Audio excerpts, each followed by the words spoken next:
Okay, Assalamualaikum warahmatullahi wabarakatuh. Pelajar-pelajar sekalian, apa khabar semua? Baik, hari ini kita akan bincang sedikit satu lagi tajuk iaitu berkaitan dengan kedaulatan negara ya. Pelajar selalu terdengar orang kata cakap negara berdaulat, menjaga kedaulatan negara dan sebagainya ya. Pelajar-pelajar tahu tak apakah yang dimaksudkan dengan kedaulatan ya? Ya, jadi untuk itu ya, hari ini kita akan belajar tentang apakah dia konsep kedaulatan yang kita selalu sebut-sebut itu ya. Pelajar-pelajar ya, di sini ya kita boleh bagikan bahawa kedaulatan itu diberikan kepada beberapa aspek ya, iaitu kita nak melihat ya. Pertama sekali kita lihat dari segi takrif kedaulatan dari aspek bahasa, dari sudut bahasa istilah ya. Okey, ya, kita bermula dengan bahasa Yunani ya. Dalam bahasa Yunani, kedaulatan tu disebutkan sebagai supernus ya, supernus ya. Supernus ini bermaksud agung, sesuatu yang agung, ataupun disebut juga sebagai superanus. Superanus.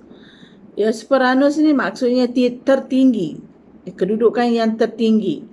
Jadi kalau merujuk kepada sebuah negara, maksudnya ialah merujuk kepada sebuah negara yang bebas dan merdeka.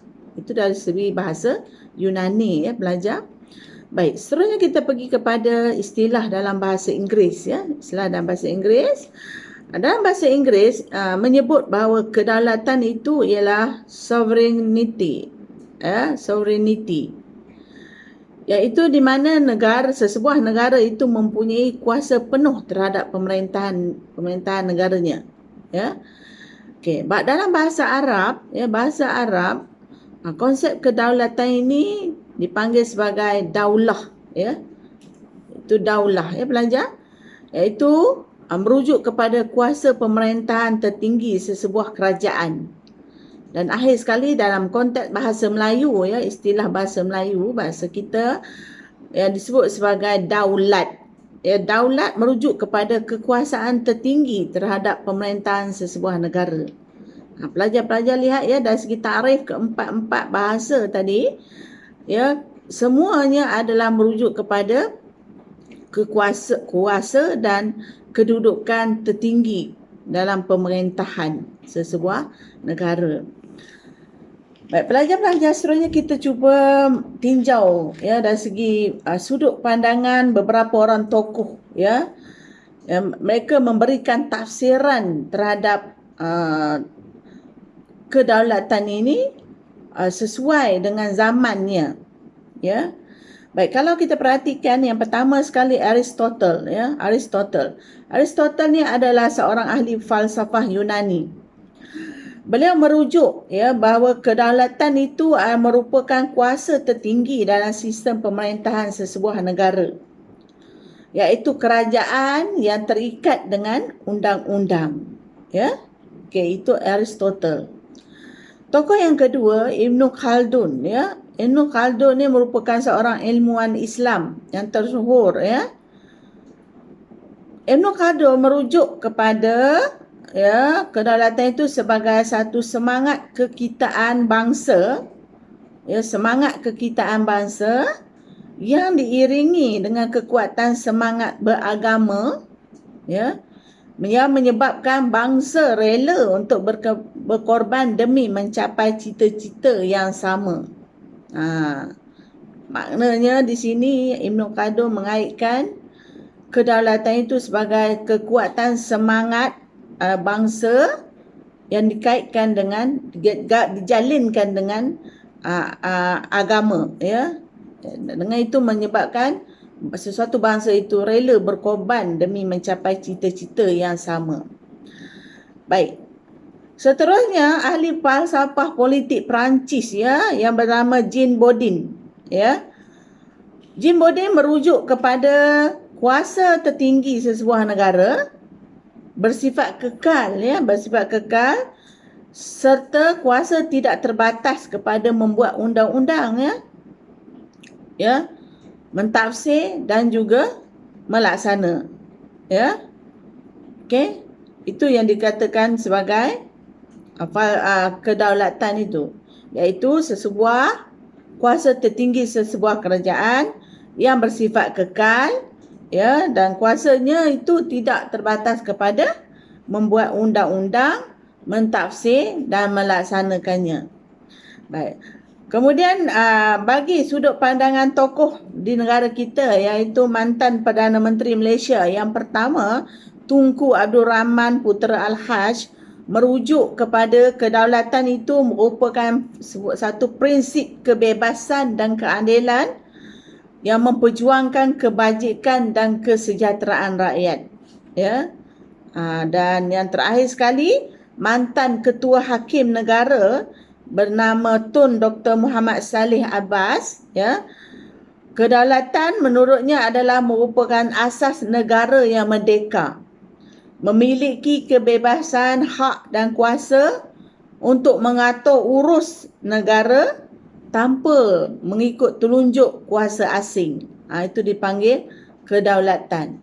Baik pelajar-pelajar, kedaulatan daripada rumusan daripada takrifan istilah bahasa dan juga pandangan beberapa orang tokoh, tadi kita dapat simpulkan bahawa kedaulatan ini merujuk kepada kedudukan, kekuasaan tertinggi sesebuah negara yang merdeka, yang bebas daripada telunjuk ataupun bebas daripada penguasaan pengaruh asing atau pengaruh luar. Itu dipanggil kedaulatan sesebuah negara. Jadi di sini pelajar-pelajar boleh lihat bahawa negara kita merupakan sebuah negara yang berdaulat. Mengapa kita katakan berdaulat? Kerana negara kita sudah mencapai kemerdekaan dan urus tadbir negara dikendalikan oleh pemimpin-pemimpin negara kita yang dipilih oleh rakyat, ya, yang mewakili rakyat. Baik, sekarang kita pergikan kepada jenis-jenis kedaulatan. Pelajar-pelajar, kedaulatan ini kita boleh bagikan kepada 4 jenis, ya. Yang pertama sekali ialah kita merujuk kepada jenis kedaulatan tradisional, ya. Kedaulatan tradisional. Yang kedua, kedaulatan moden, ya. Yang ketiga, kedaulatan undang-undang, dan terakhir sekali ialah kedaulatan antarabangsa, ya. Pelajar-pelajar, suka saya nak jelaskan, ya, apakah yang dimasukkan dengan kedaulatan tradisional, ya. Kedaulatan tradisional merujuk kepada sistem pemerintahan raja berkuasa mutlak yang mengatasi yang menguasai sepenuhnya segala urus tadbir negara.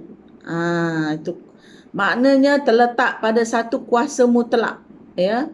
Dan kuasa mutlak ini menguasai segala urus tadbir negara.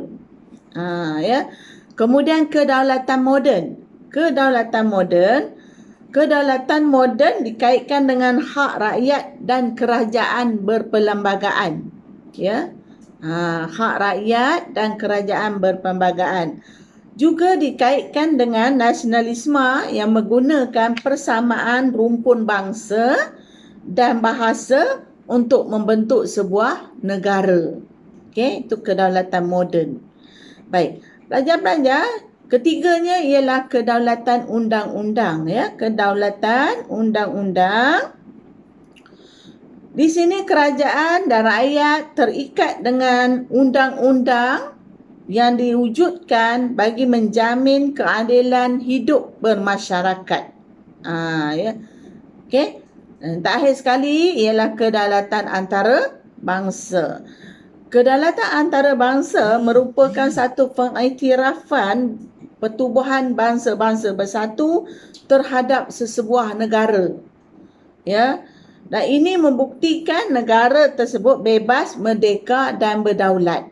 Apabila peringkat antarabangsa, Badan Pertubuhan Antarabangsa Dunia yang tertinggi, yang terbesar di sini ialah Pertubuhan Bangsa-Bangsa Bersatu.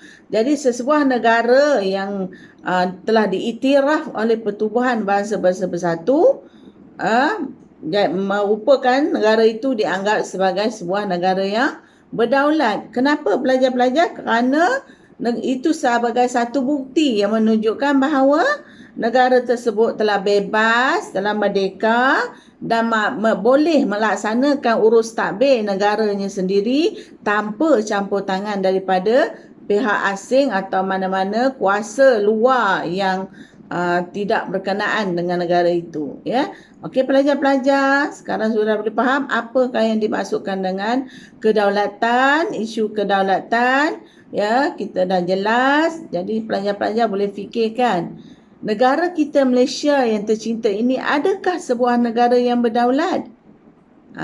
Jadi kalau pelajar nak jawab yang ini, maknanya pelajar tengoklah dari segi takrifan itu dan jenis-jenis kedaulatan itu, adakah kita termasuk dalam kumpulan negara yang berdaulat, ya.